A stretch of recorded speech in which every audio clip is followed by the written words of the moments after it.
In this tutorial, you will learn how to configure the ticket management options in Koji. Go to Koji Settings and scroll down to the Ticket Management section.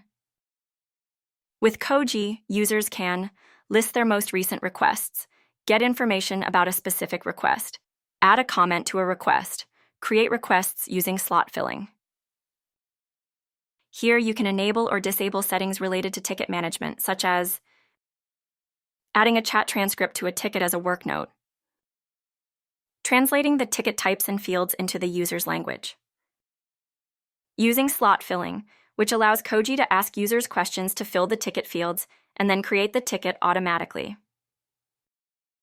To enable the chat transcript option, click Enable. To translate the ticket types and fields, click Enable. To enable the slot filling, click Enable. If this option is disabled, Koji will provide a link to the request form.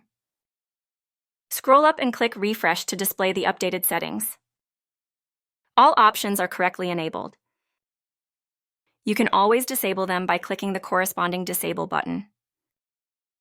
Now, let's go to the Service Desk portal to test out the creation of a ticket with slot filling.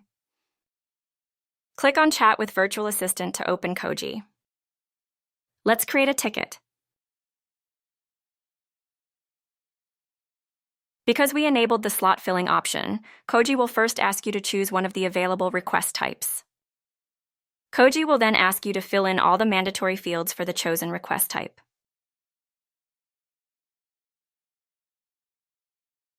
Here, for example, we can choose one of the systems from the list. Once all the information is provided, Koji will automatically create the ticket. Now let's view the generated chat transcript by returning to our JSM project.